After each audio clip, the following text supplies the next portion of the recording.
What is going on, ladies and gentlemen? Welcome to the Beacon of Nick. Hope you guys are all having a great night tonight. Finally, guys, the video's here. This is my top 10 favorite Pokemon. A lot of you have asked me on stream over the past 2 months, Nick, what is your favorite Pokemon? And I've been really good about not staying on stream. I knew I was going to make this video eventually. Finally, it's here. If you guys have your own top 10 list, just remember that this is my own opinionated list. Everyone's got their own opinions, and if you guys have your own, I would love for you guys to drop that in the comments below, or DM me on Discord, or post in the Discord. I would love to hear your guys' top 10. So in this video, guys, I'm going to go over why these are my favorite, a little bit behind like the inspiration and origin for these Pokemon, and then some more interesting facts about them too. So thank you guys all for watching. I hope you guys are all having a great night. We are not live tonight, but guys, we will be live tonight on the channel. We weren't live last night, sorry. We will be live tonight, 9 p.m. EST, Pokemon Sword and Shield. I've got a brand new team assembled, and if you guys want to come out, we'll have battles, trades, and raids all night. So hope to see all you guys there. Thank you so much for watching. Hope you all enjoy, and let's get into it. And kicking off this list at number 10 is a favorite of mine all the way back since Generation 2. Coming in at number 10 on the list is Ampharos. I've been a big fan of Ampharos all the way back since Generation 2, where you had to go deliver the medicine from Cyanwood City all the way to Olivine City to the very top of the lighthouse where Ampharos was very sick to get the lighthouse working again. Ampharos is a great Pokemon. I love the typing. If you guys didn't know this, Ampharos was initially supposed to be an electric dragon type until right before the Gold and Silver released. They got rid of the dragon type and made Ampharos a mono electric type. Still love the typing, but electric dragon would have been very cool too. Ampharos' name comes from the word amp and Pharos. Amp is actually the word for measuring electrical current, and then Pharos comes from the Greek word which means lighthouse. I think that's very fitting, especially for this channel, being the beacon. So I love Ampharos. I really hope we get to see Ampharos again in Sword and Shield and Isle of Armor or the Crown Tundra. Or if not then maybe in the next game they release, which maybe it's going to be the Diamond and Pearl remix. Whenever it is, I miss Ampharos, and I cannot wait to see Ampharos in a game again in the future. I did play Pokemon Mystery Dungeon, and I did get an Ampharos in my team there too, but Ampharos is one of my favorite Pokemon of all time. Coming in next at number 9. Coming in at number 9 on the list is Grimsnarl. Now, if you guys have ever been to one of my streams, you would know that I've got the deepest affinity for Grimsnarl. I use Grimsnarl in probably over half my Pokemon battles. It was the first ever legit shiny I ever got from Sword and Shield. The only one that I've actually hunted for. I actually Masuda method for Impidimp right away when I got the game, and finally got him over time. Grimsnarl is based on ogres and trolls. The name is derived from the words grim and grimoire, and then snarl for, being vicious. So it's basically a vicious fairy, which fits so well. I'm a big fan of Grimsnarl, and I think in the future, if they ever bring back Mega Evolutions, if they ever bring back any kind of new gimmick, I think bringing Grimsnarl back and using him for more possibilities. There's endless possibilities for Grimsnarl. I'm a big fan. I think Game Freak had a great design, and it just played out so well. So I can't wait for the future. Hopefully we see Grimsnarl in future games. And I'm really Grimsnarl was one of the only 2 Galar Pokemon that actually made this list, so that's pretty awesome. Next up at number 8. Coming in at number 8 is Butterfree. I've been a big fan of Butterfree ever since Generation 1. Butterfree is actually in one of the only Pokemon episodes of the original anime that made me cry. Bye Bye Butterfree was the episode where Ash releases his Butterfree to go run free and migrate with the other Butterfrees. It was so sad, and when I was a kid, I cried my eyes out. Butterfree was actually one of my first ever shinies too. I got a shiny Caterpie in Pokemon Silver, and I've got great memories with Caterpie, Metapod, and Butterfree.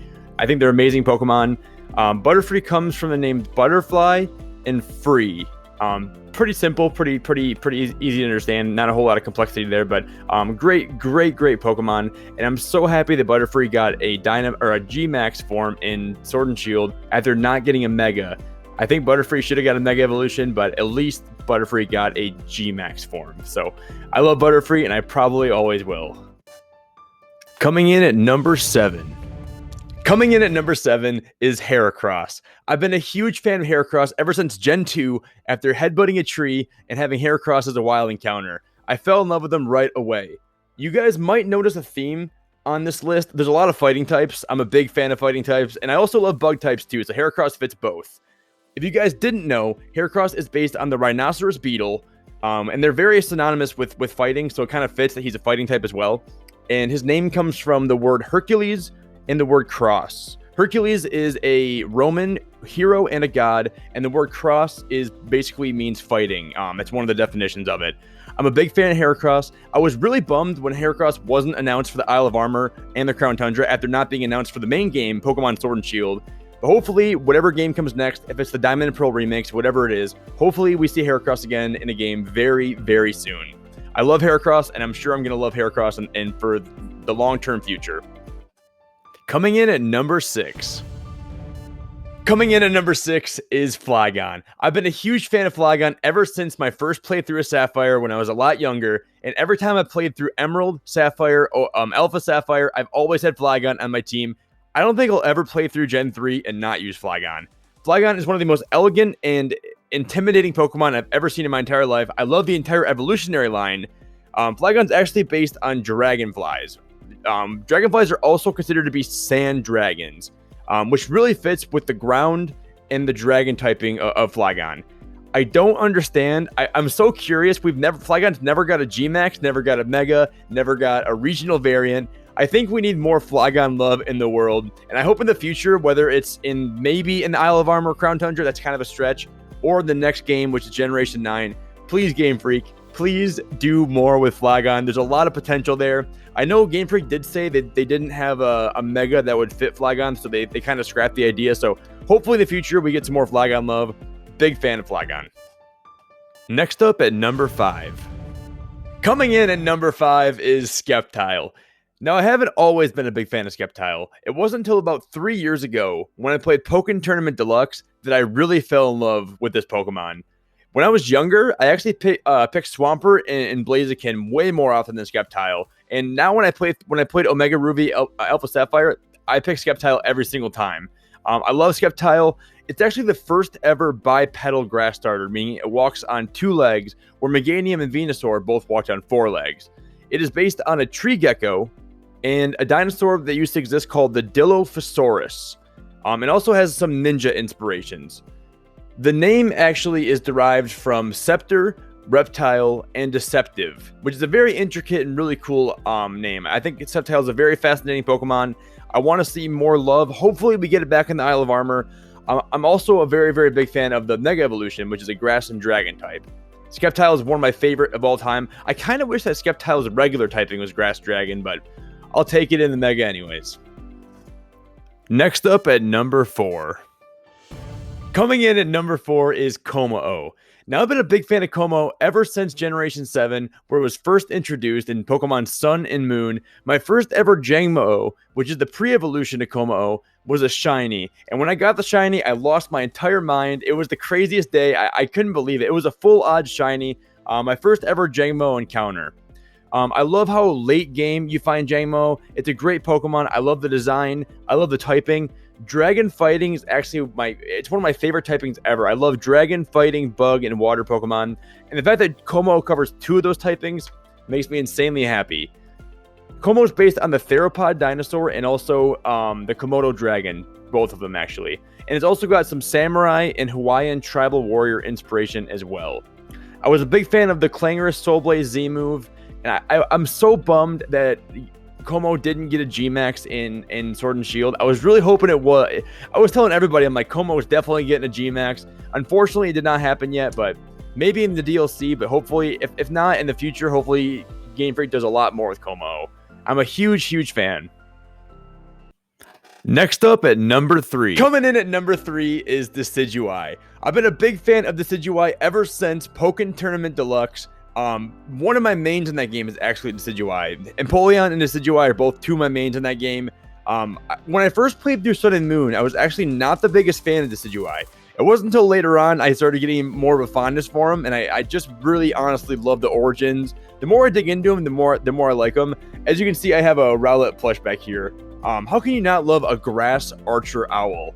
Decidueye's name actually comes from the word deciduous and eye.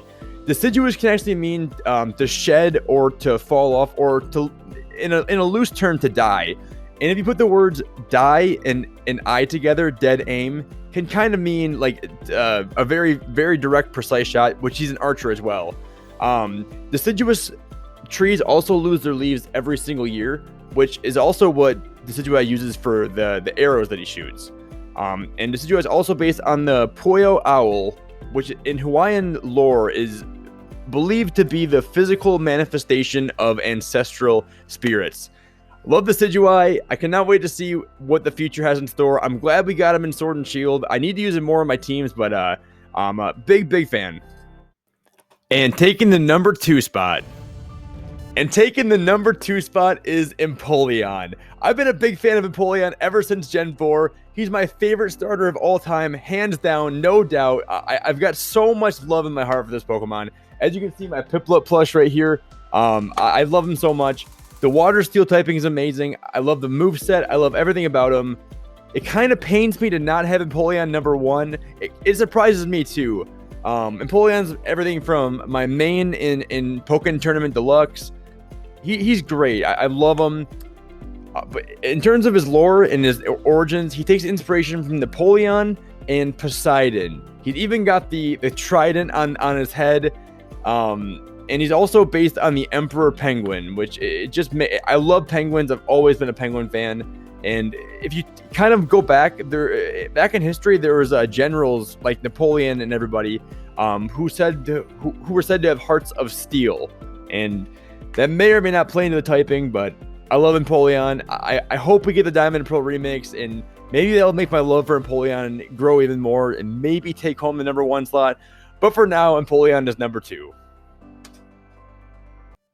And coming in at number 1, last but certainly not least, probably not a big surprise, but number 1 is none other than Sirfetchd. My man, my boy, the big guy on the poster back there. I love Sirfetchd so much.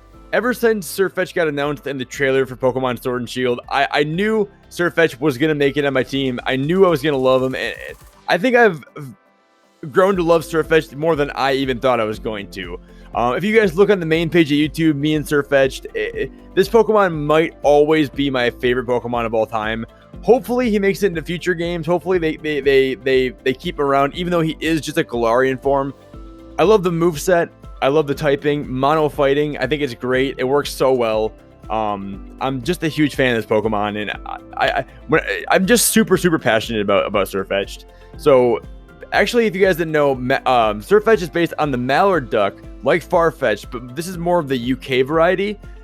Ducks can be really aggressive towards humans, so Game Freak just thought, why not just give Sirfetchd a sword and a shield, I guess, and it works really well.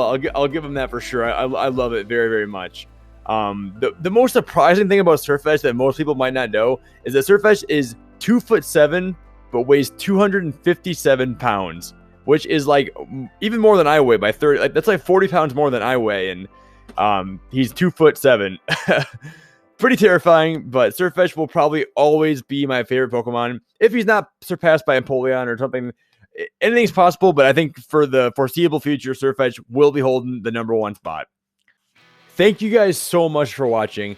Just remember, this list is 100% opinionated. If you guys have your top 10, top 3, top 1, feel free to drop it in the comments below.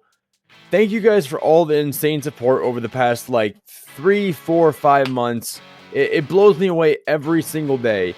Thank you to each and every one of you for being part of this community, for supporting the channel in any way you do, for all the kind words, just thank you for everything. It really does mean a lot.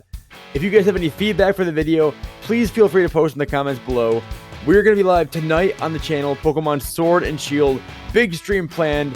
We're going to have a lot to do, and if you want to come out, guys, I will see you there, and I would very much appreciate it. Thank you again one more time, and hope you have a really awesome rest of your day.